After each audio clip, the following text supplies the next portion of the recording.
નમસ્કાર દર્શક મિત્રો, રિયલ સમાચારમાં આપનું સ્વાગત છે। સમાચારોની શરૂઆત કરીએ તે પહેલા એક નજર કરીએ આજના મુખ્ય સમાચાર ઉપર।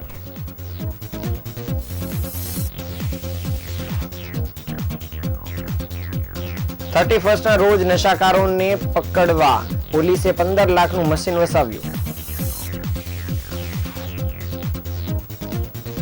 રાજકોટ બાદ સુરતમાં જિલ્લા સહકારી બેંકના ખેડૂતોને 200 કરોડની વ્યાજ સહાય અપાશે।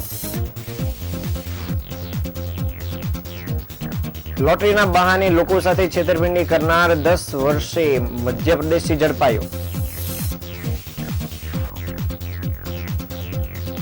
અડાજણમાં દીકરીને સ્કૂલે મૂકી પરત ફરતી મહિલાને બસે અડફેટે લેતા ઘટના સ્થળે જ મોત। ઉધનામાં ફાઇનાન્સરની ઓફિસ પર 2 રાઉન્ડ ફાયરિંગ કરનાર 3 ઝડપાયા।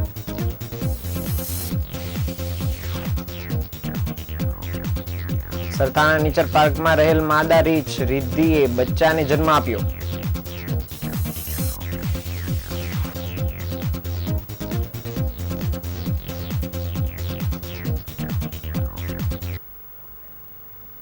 સમાચાર વિગતે જોઈએ। સુરતના રોજે રોજ વધતા ડ્રગ્સના કેસો અને તેના યુવા પેઢી પર થતા પ્રભાવને ધ્યાનમાં રાખીને સુરત પોલીસ દ્વારા ગુજરાતનું પહેલું એન્ટી નાર્કોટિક યુનિટ શરૂ કરવામાં આવ્યું છે।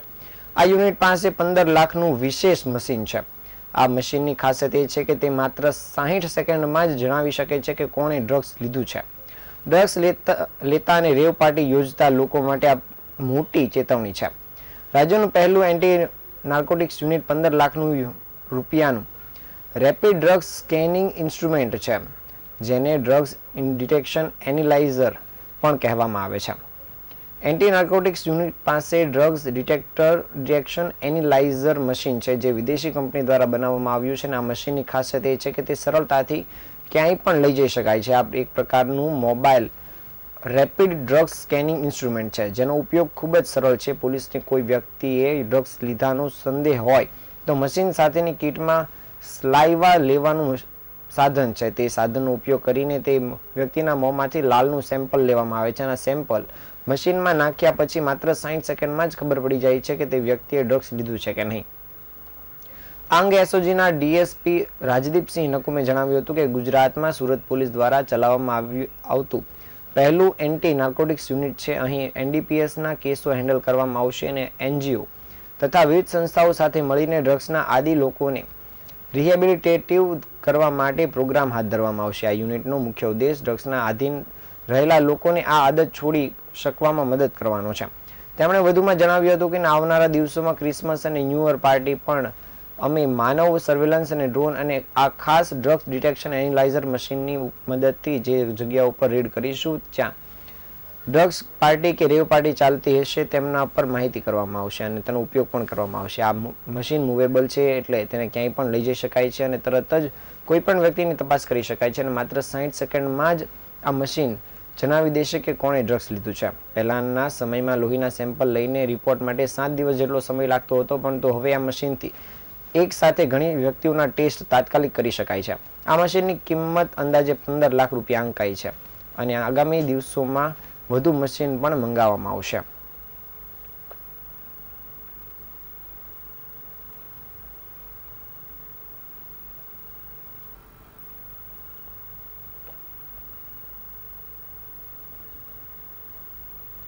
રાજકોટ સહકારી બેંક દ્વારા થોડા સમય પહેલા જ ખેડૂતો માટે ખૂબ મોટો નિર્ણય લેવાયો હતો, જેમાં ખેડૂતોને 0% વ્યાજથી લોન આપવામાં આવી હતી, જેને કારણે તેમને આર્થિક નુકસાનમાંથી બહાર આવવાની તક મળી હતી। તેવી જ રીતે સુરત ડિસ્ટ્રિક્ટ સહકારી બેંકે ખેડૂતો માટે આર્થિક સહાય જાહેર કરી છે, જેમાં ખેડૂતોને 1 એકર દીઠ 10,000 ચૂકવવાની જાહેરાત સુરત જિલ્લા સહકારી બેંક દ્વારા કરવામાં આવી છે।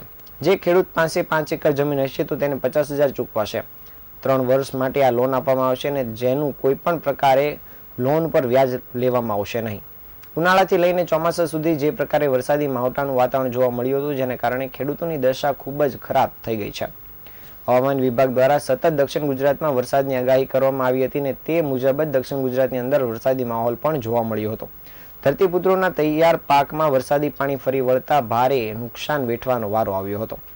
આ મામલે સુરત ડિસ્ટ્રિક્ટ બેંકના ચેરમેન બળવંત પટેલે જણાવ્યું હતું કે અમારી બેંક દ્વારા ખેડૂતોને રાહત આપવા માટેનો નિર્ણય લેવામાં આવ્યો છે. ખેડૂતોને 3 વર્ષ માટે 0% વ્યાજે એકર દીઠ 10,000 રૂપિયા અને વધુમાં વધુ 5 એકરે 50,000 રૂપિયા આપવાનો નિર્ણય લેવાયો છે. લોન લેનાર ખેડૂત 3 હપ્તામાં રકમ ચૂકવી શકશે અને અંદાજે બેંક સાથે જોડાયેલા 25,000 કરતાં પણ વધુ ખેડૂતોને આનો સીધો લાભ મળવાનો છે. બેંક દ્વારા 200 કરોડ રૂપિયા સુધીની લોન આપવાનો અંદાજ રાખવામાં આવ્યો છે અને સહકારી માળખા દ્વારા ખેડૂતોને વધુમાં વધુ લાભ થાય તેને ધ્યાનમાં રાખીને આ પ્રકારનો નિર્ણય લેવાયો છે. આગામી દિવસોમાં ખેડૂતોને આર્થિક રીતે આ સહાય ખૂબ જ મદદરૂપ થઈ શકશે.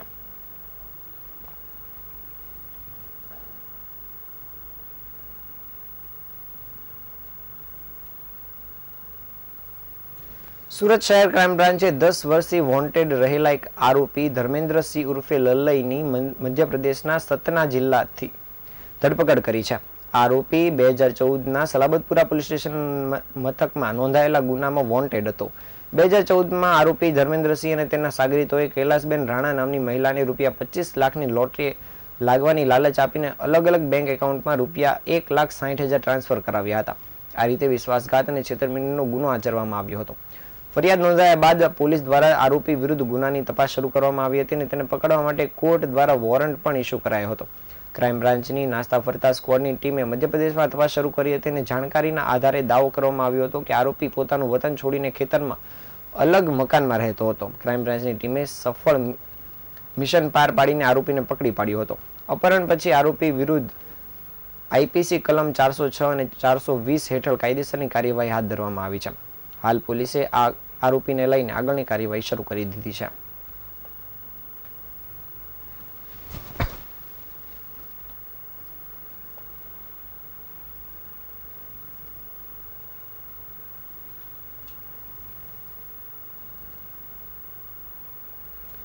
સુરતમાં અકસ્માતની ઘટનામાં દિન પ્રતિદિન વધારો થઈ રહ્યો છે. ત્યારે અડાજણ વિસ્તારમાં ઇલેક્ટ્રિક સિટી બસે એક મોપેડને અડફેટે લીધું હતું, જેમાં મોપેડ ચાલક મહિલાનું ઘટના સ્થળે જ મૃત્યુ થયું છે. ઘટનાની જાણ થતાં જ પોલીસ તાત્કાલિક ઘટના સ્થળ પર દોડી આવી હતી અને બસ ડ્રાઈવરની ધરપકડ કરી આગળની કાર્યવાહી શરૂ કરી છે. અત્રે ઉલ્લેખનીય છે કે દીકરીને સ્કૂલે મૂકી પરત ફરતી મહિલાને કાળરૂપી સિટી બસે અડફેટે લેતા મોત થયું હતું. મહિલાના મોતના પગલે બે દીકરીએ માતાની છત્રછાયા ગુમાવી છે. જહાંગીરાબાદમાં આવેલા સ્વસ્તિક રો હાઉસમાં 42 વર્ષીય દિવ્યાબેન સોની પોતાના પરિવાર સાથે રહેતા હતા. ત્યારે દરરોજની જેમ વહેલી સવારે અડાજણ ખાતે આવેલા LH બોગરા સ્કૂલમાં પોતાની દીકરીને સ્કૂલે મૂકવા જતા હતા. દિવ્યાબેનની દીકરી ધોરણ 12 સાયન્સમાં અભ્યાસ કરે છે અને રોજ દિવ્યાબેન પોતાની દીકરીને સ્કૂલે લેવા મૂકવા જાય છે. તે પ્રમાણે આજે પણ તેઓ ઘરેથી નીકળ્યા હતા અને દીકરીને સ્કૂલે મૂકી ઘરે પરત ફરી રહ્યા હતા. આનંદમહલ રોડ પર શ્રી રામ પેટ્રોલ પંપ 3 રસ્તા પાસે ઇલેક્ટ્રિક બસે મોપેડને ટક્કર મારી હતી, જેમાં અકસ્માત થતાં દિવ્યાબેનને ગંભીર ઈજા પહોંચી હતી, જેથી તેમનું ઘટના સ્થળે જ મૃત્યુ થયું હતું. માતાના મોતથી પરિવારજનોમાં શોકનો માહોલ છવાઈ ગયો છે. દિવ્યાબેનના પરિવારમાં 2 દીકરી છે, જેમાં મોટી દીકરી પારુલ યુનિવર્સિટીમાં ડોક્ટરનો અભ્યાસ કરે છે અને તેમના પતિ પ્રાઇવેટ નોકરી કરે છે. દિવ્યાબેનના મોતથી પરિવારજનોમાંથી આભ તૂટી પડ્યું છે. જો કે આ પહેલી વખત નથી કે સિટી બસ અને BRTS બસના કારણે કોઈનો ભોગ લેવાયો હોય અને અવારનવાર આવી ઘટનાઓ બનતી રહે છે, પરંતુ સિટી બસ અને BRTS બસની એજન્સીઓના નિયમો કડક ન હોવાથી ડ્રાઈવરો પોતાની મનમાનીથી બેફામ રીતે બસ ચલાવે છે, જેના કારણે અનેક લોકો ભોગ લેવાય છે. અડાજણ વિસ્તારમાં અકસ્માતની ઘટનામાં તાત્કાલિક જ પોલીસે બસ ડ્રાઈવરની ધરપકડ કરીને આગળની કાર્યવાહી શરૂ કરી છે.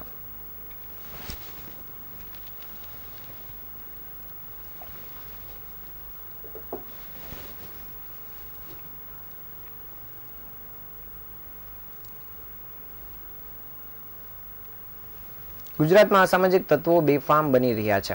દરરોજ હત્યા, લૂંટ, મારામારી જેવી ઘટનાઓ સામે આવી રહી છે. ત્યારે હવે ગૃહ રાજ્યમંત્રી હર્ષ સંઘવીના સુરતમાં ફાયરિંગની ઘટનાઓ પણ બની હતી.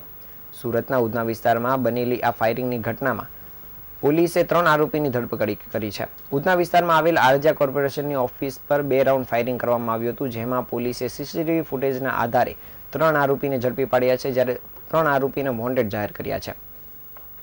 ઉધના વિસ્તારમાં આશીર્વાદ ટાઉનશીપ ગેટ પાસે દીપક પવારની આરાધ્યા કોર્પોરેશનની ઓફિસ પાસે બાઇક પર આવેલા અજાણ્યા શખ્સો દ્વારા ફાયરિંગ કરવામાં આવ્યું હતું. આ 2 રાઉન્ડ ફાયરિંગની ઘટનામાં પોલીસ દ્વારા તપાસ કામગીરી શરૂ કરવામાં આવી હતી. સમગ્ર ઘટના અંગે જાણકારી મળતા જ પોલીસ ઘટના ઉપર દોડી આવી હતી અને પોલીસે સ્થળ પરથી એક ગોળી મળી આવી હતી, જ્યારે અન્ય ગોળીની તપાસ હાથ ધરવામાં આવી હતી. શહેરમાં ફાયરિંગની ઘટના ઘટનાના આરોપીને ઝડપી પાડવા માટે પોલીસે સીસીટીવી ફૂટેજના આધારે પણ તપાસ કામગીરી શરૂ કરી હતી, જે દરમિયાન પોલીસને મળેલી માહિતીના આધારે પોલીસે 3 આરોપીઓને પકડી પાડ્યા છે. પોલીસે અજય ગાયકવાડ, હિમાલય બોરસે અને ગણેશ નિકમની ધરપકડ કરી છે, જ્યારે આ ફાયરિંગમાં સંડોવાયેલા અન્ય 3 આરોપીઓની શોધખોળ પણ શરૂ કરી છે. હાલ પોલીસે આ 3 આરોપીઓને લઈને આગળની કામગીરી પણ આરંભી છે.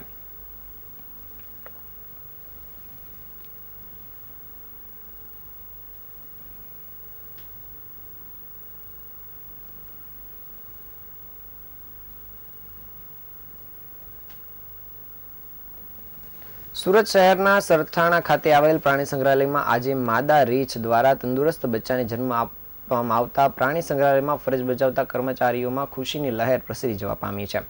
બાળ રીંછ અને માદા રીંછની માવજત અને તકેદારી રાખવા માટે તંત્ર દ્વારા સતત સીસીટીવી મોનિટરિંગ કરવામાં આવી રહ્યું છે. બાંદા રીંછ અને તેના બાળકની સવિશેષ કાળજી લેવામાં આવી રહી છે અને સુરત મહાનગરપાલિકા સંચાલિત સરથાણા નેચર પાર્કમાં 2018માં માદા રીંછનો જન્મ થયો હતો. પ્રાણી સંગ્રહાલયના સ્ટાફ દ્વારા માદા રીંછનું નામ રિદ્ધિ રાખવામાં આવ્યું હતું અને આ માદા રીંછ રિદ્ધિએ આજે બચ્ચાને જન્મ આપ્યો હતો. હાલમાં નેચર પાર્કના તબીબ અને સ્ટાફ દ્વારા બાળ રીંછ અને રિદ્ધિની સવિશેષ તકેદારી રાખવામાં આવી રહી છે અને તેના માટે પાંજરામાં આવેલ નાઇટ શેલ્ટર રૂમમાં સીસીટીવીના આધારે બંનેનું સઘન મોનિટરિંગ પણ કરાઈ રહ્યું છે. નેચર પાર્કના સુપ્રિન્ટેન્ડન્ટ ડોક્ટર રાજેશ પટેલે જણાવ્યું હતું કે હાલમાં નવજાત રીંછ તંદુરસ્ત જણાઈ રહ્યું છે અને રિદ્ધિની પણ પૂરતી કાળજી લેવામાં આવી રહી છે. હાલમાં નેચર પાર્કમાં 3 માદા રીંછ અને 1 નર રીંછ વસવાટ કરી રહ્યા છે અને હવે વધુ 1 નર બાળકનો જન્મ થતાં આ સંખ્યા વધીને 5 થવા પામી છે. જ્યારે નેચર પાર્કમાં જ એક અન્ય માદા વરુ પણ ગર્ભવતી હોવાના કારણે આગામી દિવસોમાં વરુના બચ્ચાનો પણ જન્મ થશે.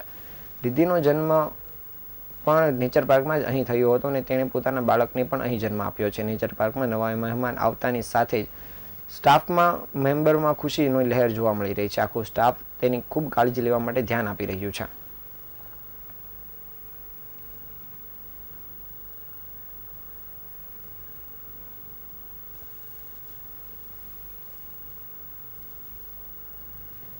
સુરતમાં દિવસે ને દિવસે અસામાજિક તત્વોનો આતંક વધી રહ્યો છે. આ અસામાજિક તત્વોને કારણે સામાન્ય લોકો પણ હેરાન પરેશાન થઈ રહ્યા છે અને ભયમાં જીવન પસાર કરી રહ્યા છે. ત્યારે આવા તત્વોને પોલીસનો ડર ન હોય તે પ્રમાણે જુદી જુદી જગ્યા ઉપર તોડફોડ કરીને લોકોને ધાકધમકી પણ આપી રહ્યા છે અને મારામારી પણ કરી રહ્યા છે. આવો જ એક બનાવ સુરતના વરાછા વિસ્તારમાં સામે આવ્યો છે. સુરતના વરાછા વિસ્તારમાં હરિધામ સોસાયટી નજીક અસામાજિક તત્વોએ આતંક મચાવ્યો હોવાનો વિડીયો સામે આવ્યો છે. બાઇક પર 2 ઇસમો ઘસી આવ્યા હતા અને એક દુકાનમાં તોડફોડ કરવામાં આવી હોવાની ઘટના સામે આવી છે. આ ઇસમ દ્વારા હાથમાં હથિયાર લઈ દુકાન બંધ કરવાનો રોપ જમાવવામાં આવ્યો હતો અને ઉપરાંત બંધ કરતી વખતે કાચની બોટલો અને સામાન પણ દુકાનમાંથી ફેંકી દઈને તોડફોડ મચાવવામાં આવી હતી, જે સમગ્ર ઘટના સીસીટીવી કેમેરામાં કેદ થઈ જવા પામી છે. હાથમાં તીક્ષ્ણ હથિયાર દ્વારા અન્ય લોકોને મારવાનો પણ આ ઇસમો દ્વારા પ્રયાસ કરાયો હતો, જેને પગલે સ્થાનિક લોકોમાં ભયનો માહોલ છવાઈ ગયો છે. આ સમગ્ર ઘટના નજીકમાં રહેલા સીસીટીવી કેમેરામાં કેદ થઈ જવા પામી છે અને આ સમગ્ર મામલે પોલીસ દ્વારા કાર્યવાહી કરવામાં આવે અને આવા તત્વો સામે કડક પગલાં લેવામાં આવે તેવી લોકોમાં માંગ જોવા મળી રહી છે.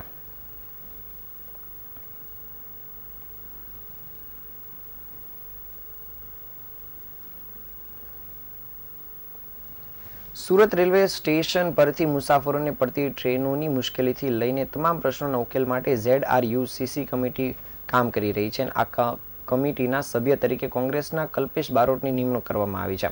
ત્યારે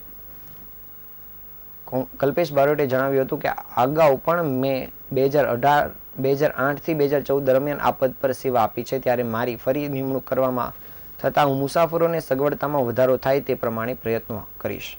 રેલવેના ઘણા વણઉકેલ્યા પ્રશ્નોને વાચા મળશે તેવી લાગણી લોકો વ્યક્ત કરી રહ્યા છે. ત્યારે કલ્પેશ બારોટે જણાવ્યું હતું કે કેન્દ્રીય રેલવે મંત્રી દ્વારા વેસ્ટર્ન રેલવે ZRUCC કમિટીમાં કેન્દ્રીય રેલવે મંત્રીના આદેશથી આ નિમણૂક 2 વર્ષ માટે કરવામાં આવી છે. ત્યારે આ 2 વર્ષ દરમિયાન ઉત્તર ભારતીયોને ટ્રેનોમાં જવા માટે જે પ્રશ્નો ઊભા થઈ રહ્યા છે તેનું નિરાકરણ આવે તે દિશામાં કાર્ય કરીશું. સુરત રેલવેની કાયાપલટ અને ઉધના રેલવે સ્ટેશનને રિમાર્કેબલ બનાવવા અંગે પણ કલ્પેશ બારોટે જણાવ્યું હતું કે અમે વર્ષોથી ઉધના રેલવે સ્ટેશનને લઈને માંગ કરી રહ્યા હતા. સાથે જ સુરત રેલવે સ્ટેશનના વિકાસને લઈને પણ માંગ કરી રહ્યા હતા. તેને કારણે જ આજે કામગીરી થઈ રહી છે. તે કામગીરી વધુ સારી રીતે થાય તે દિશામાં પણ પ્રયત્ન હાથ ધરાશે.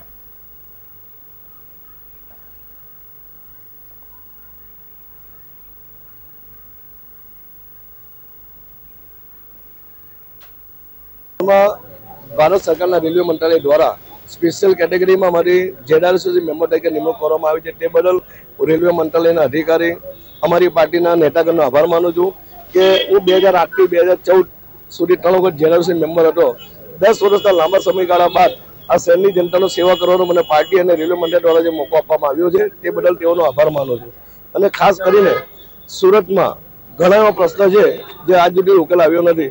ખાસ કરીને ઉત્તર ભારતીય સમાજના લોકોને એમના વતન જવાને ટ્રેનમાં તકલીફ પડતી હોય છે, ત્યારે અમારી ગઈ વખતે રજૂઆતના ધ્યાને રેલવે પ્રશાસન દ્વારા લગભગ 86 જેટલી ટ્રેન ચાલુ કરવામાં આવેલી હતી, જેને કારણે લોકો આસાનીથી કામ જઈ શક્યા. પરંતુ હાલના સમયમાં પણ ટ્રેનની ખૂબ જ જરૂરિયાત હોય ત્યારે અમે રેલવે બોર્ડમાં આની રજૂઆત કરશું કે ભાઈ ઉત્તર ભારતીય સમાજના લોકો માટે જે એક ટ્રેન છે એના બદલે દિવસથી 2 કે 3 ટ્રેન ચાલુ કરવામાં આવે, જેથી આસાનીથી લોકો પોતાના વતન જઈ શકે. આજના સમાચારના અંતે ફરી એકવાર નજર કરીએ મુખ્ય સમાચારો પર.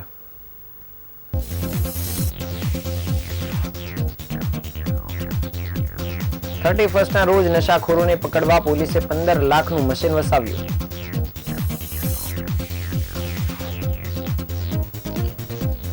રાજકોટ બાદ સુરતમાં જિલ્લા સહકારી બેંકના ખેડૂતોને 200 કરોડની વ્યાજ સહાય અપાશે.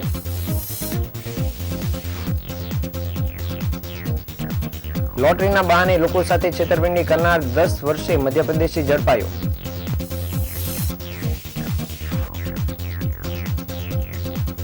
અડાજણમાં દીકરીને સ્કૂલે મૂકી પરત ફરતી મહિલાને બસે અડફેટે લેતા મોત.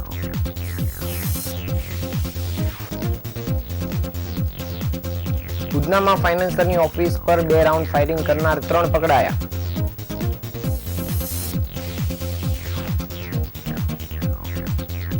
સરથાણા નેચર પાર્કમાં રહેલ માદા રીંછ રિદ્ધિએ બચ્ચાને જન્મ આપ્યો.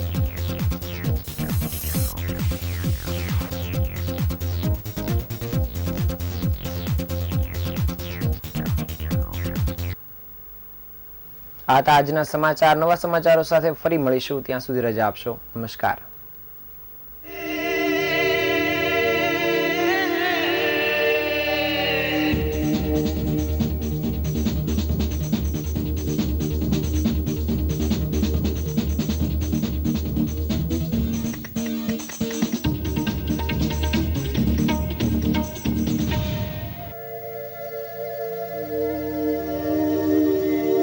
Radio